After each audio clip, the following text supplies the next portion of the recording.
लोकहित news Marathi चॅनलमध्ये आपले स्वागत आहे।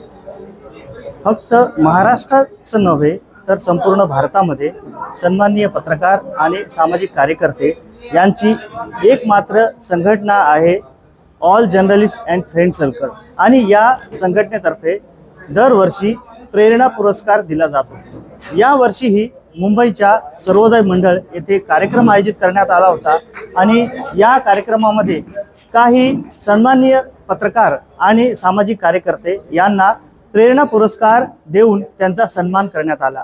या कार्यक्रमाच्या प्रसंगी आम्ही ज्यांना पुरस्कार देऊन सन्मानित करण्यात आले त्यांची प्रतिक्रिया घेतलेली आहे। त्याचबरोबर ऑल जर्नलिस्ट अँड फ्रेंड सर्कलचे जे पदाधिकारी आहेत ज्यांनी हा कार्यक्रम आयोजित केला होता त्यांच्याशीही आम्ही प्रतिक्रिया घेतलेली आहे। तर चला जाणून घेऊयात काय म्हणाले ते या संदर्भात। आपल्यासोबत आहेत AGFCचे राष्ट्रीय संस्थापक अध्यक्ष यासीन पटेल सर, त्यांच्याशी आपण जाणून घेऊयात आजचा कार्यक्रम कसा होता।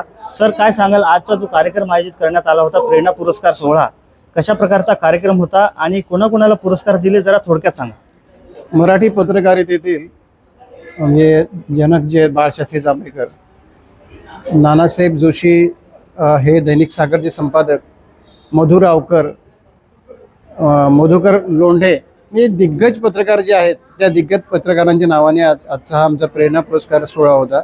त्यासाठी तितक्याच पातळीची तरुण पत्रकार मंडळी जे आहेत मराठी पत्रकारितेत त्यांना या ठिकाणी बोलवलं होतं आम्ही।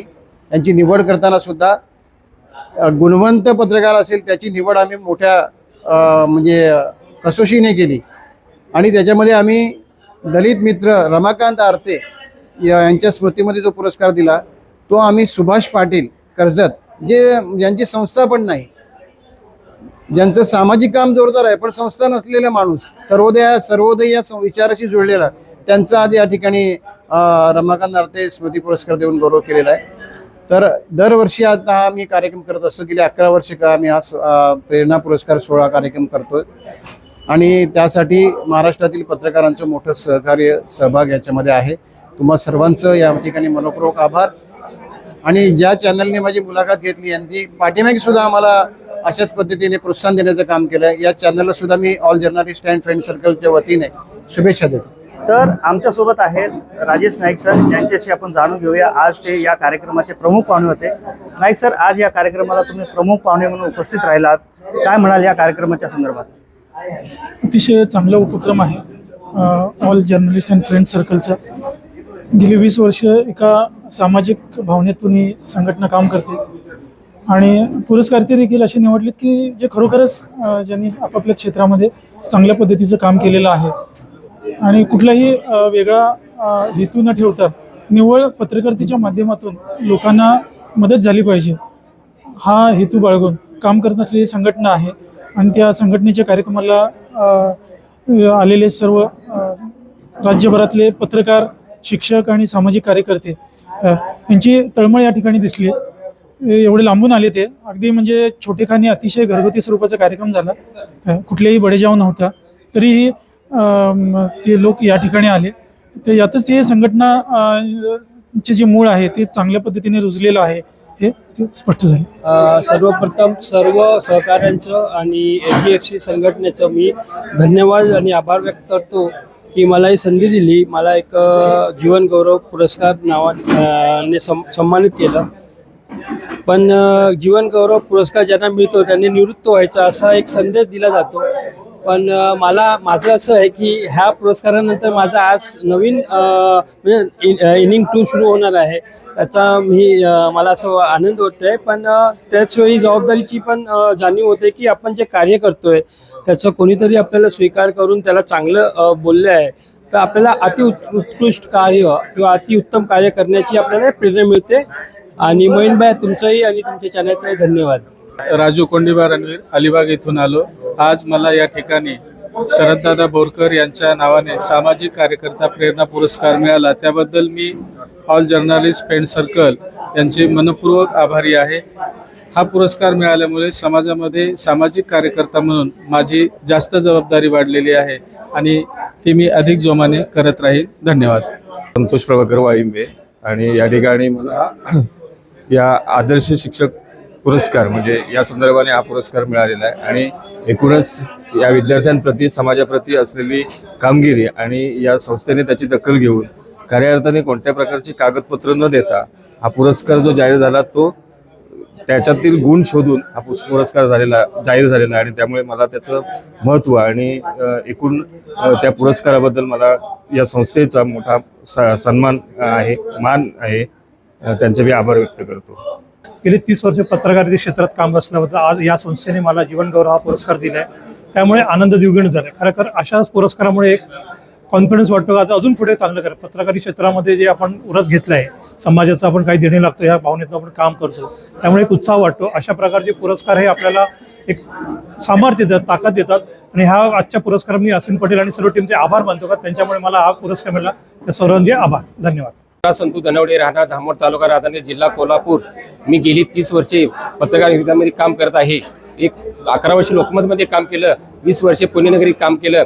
माझ्या कामाची पोचपावती म्हणून मला आमच्या या प्रेरणा पुरस्कारचे आपले जे संघटक आहेत त्यांनी माझं नाव जाहीर केलं. मधुकर लोंढे साप्ताहिक संपादकीय पुरस्कार मला दिल्याबद्दल सर मी सगळ्यांचं आभार व्यक्त करतो. मी Ramesh Dongre, all journalist and friend सर्कलचा राज्य प्रवक्ता. प्रामुख्याने तसा जर विचार केला तर पत्रकारांच्या न्याय हक्कासाठी ही संघटना गेल्या 25 वर्षापासून काम करत आहे. तळागाळातील विचार मांडण्याचं काम ही संघटना करत आहे. प्रामुख्याने तसा आज प्रेरणा पुरस्कार झाला.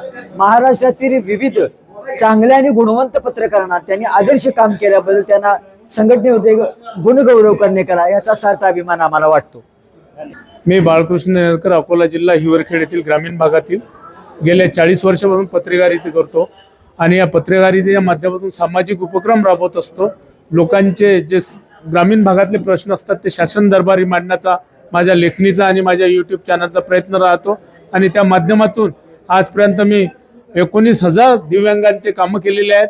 त्यामुळे मला हा कोरोना काळात मी जवळजवळ 6,000 लोकांना जे परप्रांतीय लोक होते त्यांना त्यांच्या वाटसरू म्हणून त्यांना त्यांच्या प्रांतात पाठवले. माझी ही दखल GFCनं जी घेतली ते खरोखर माझा सन्मान म्हणून माझी जी दिव्यांगाची सेवा आहे जी आणि पत्रकार म्हणून माझ्यावर 1990 साली 46 काड्या जे मला मार भेटला होता म्हणजे जे अवैध धंदे चालवणारे होते त्यांच्या बाबतीत बातमी लावली असताना आणि एक राजकीय दृष्टिकोन म्हणून माझ्यावर जो एक छळ रचला होता त्या छळ रुपीला मी घाबरलो नसून आज रोजी सक्षमपणे अपंगाची सेवाची करण्याची क्षमता आहे ती माझ्या लेखणीत आहे आणि माझ्या पत्रकारितेत आहे. धन्यवाद, थँक्यू. मी सुभाष पाटील, कर्जतच्या आदिवासी भागात 1983 पासून करतो. मला विनोबाजींचं सहवास लाभलेला आहे 5 वर्ष. विनोबांच्या प्रायोपवेशन नंतर देहत्यागानंतर त्यांचा जन्मजिल्हा म्हणून कर्जतच्या आदिवासी भागात कुष्ठरोगाचं काम करण्यासाठी आलेलो. जवळजवळ 400 रोगी रोगमुक्त झाले.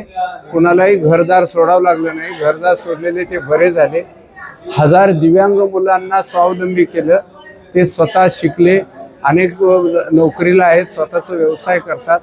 आणि आदिवासी भागात शिक्षणाचं प्रमाण कमी होतं तर शिक्षणाच्या प्रवाहात आणलं. 1ली ते 10वी पर्यंतची शाळा काढून अशा तऱ्हेनं आणि विनोबांचं साहित्य विनोबांच्या सहवासात राहिल्यामुळं आणि विनोबांचं साहित्य ते प्रत्येकाला आई जसं स्वयंपाक करून वाढते तसं विनोबांचं सगळं साहित्य आहे.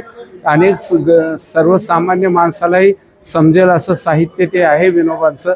सर्वांनी वाचावं या दृष्टीनं ते मी साहित्य गावोगावी जाऊन प्रचार करतो त्या साहित्याचं.